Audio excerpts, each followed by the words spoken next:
Painted application ધોરણ 6 થી 12ના વિદ્યાર્થીઓ માટે અપડેટ થઈ ચૂકી છે.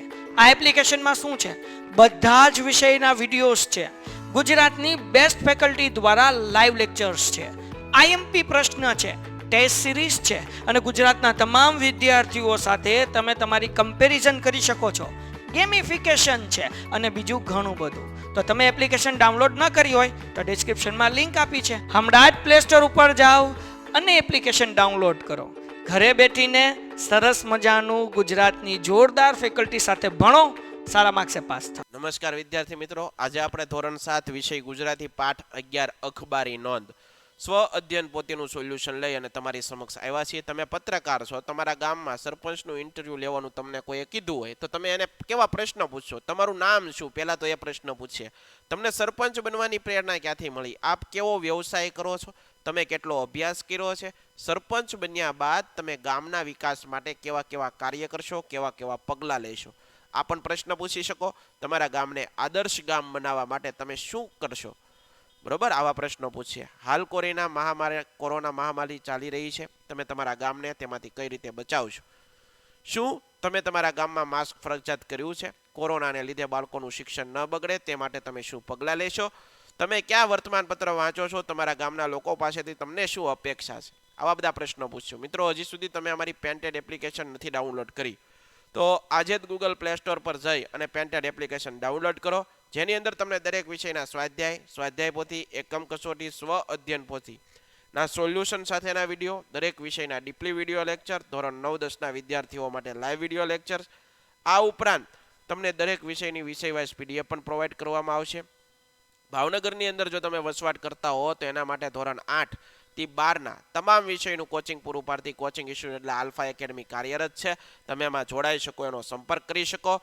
યુટ્યુબની અંદર તમને અમારા વિડીયો ગમતા હોય તો અમારી યુટ્યુબ ચેનલ છે પેન્ટેડ યુટ્યુબ ચેનલ. હજી સુધી જો સબસ્ક્રાઇબ નથી કરી તો તમારે સબસ્ક્રાઇબ કરી લેવાની. તમારા મિત્રો સુધી શેર કરો એની લિંક, અને તમને જે વિડીયો ગમતા હોય, તમારા જે અભિપ્રાયો હોય, લાઇક કરો અને કોમેન્ટ કરો. ઓકે.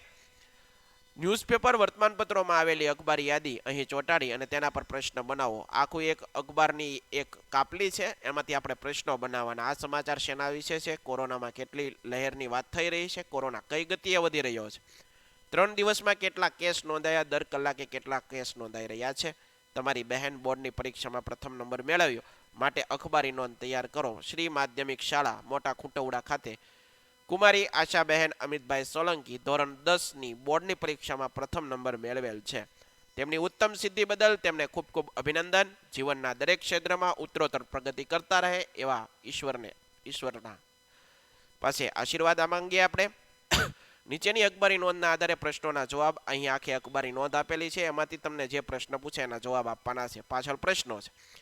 ચોથા ઇનામ વિતરણ સમારંભનું આયોજન તો આદર્શ ફાઉન્ડેશન ઇનામ વિતરણ કાર્યક્રમમાં કોને ઇનામ મળશે? ધોરણ 10-12ના 70%થી વધુ ગુણ જે પ્રાપ્ત કરનાર જે તેજસ્વી તારલાઓ છે, વિદ્યાર્થીઓ છે, એને ઇનામ મળવા પાત્ર છે.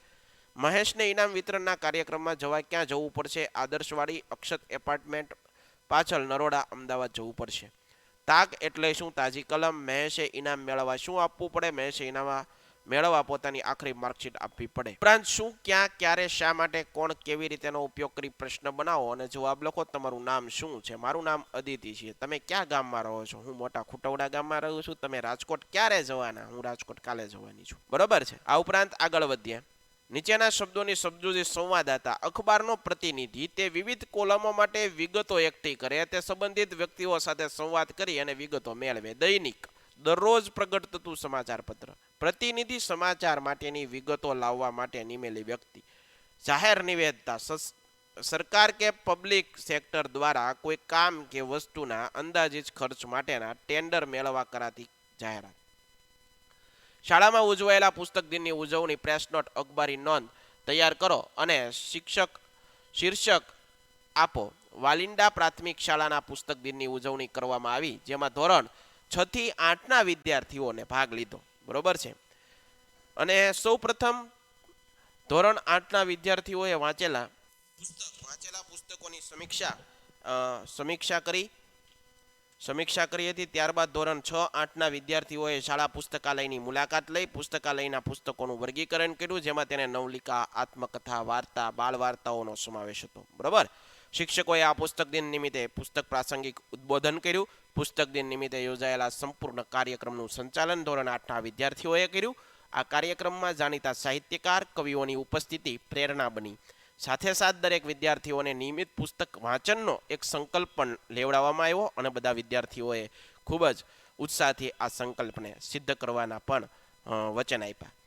શીર્ષક પુસ્તક દિનની ઉજવણી અખબારી નોંધ બરોબર પ્રતિમાનનીય મંત્રી ગુજરાત સમાચાર કારેલી બાગ વડોદરા બરોબર છે. આ સાથે મોકલા સમાચારની નોંધ આપના લોકપ્રિય સમાચાર પત્રની સમાચાર નોંધ કોલમમાં તારીખ 10/1/2020ના રોજ પ્રકાશિત કરી આભાર કરશો. બિડાણ અખબારી નોંધ પ્રભુદાસ રામજીભાઈ પારેખ પ્રાથમિક શાળાના પુસ્તક દિનની ઉજવણી કરવામાં આવી, જેમાં ધોરણ 6 થી 8ના વિદ્યાર્થીઓએ વાંચેલા પુસ્તકોની સમીક્ષા કરી, જેનું સંચાલન ધોરણ 8ના વિદ્યાર્થીઓએ કર્યું. દરેક વિદ્યાર્થીઓએ નિયમિત પુસ્તક વાંચવાનો સંકલ્પ પણ લીધો. આશા રાખું મિત્રો આ સોલ્યુશન તમને ગમ્યું હશે. ફરીવાર નવા વિડીયો સાથે મળશું. ત્યાં સુધી જય હિન્દ, જય ભારત, ધન્યવાદ. Painted Painless Learning.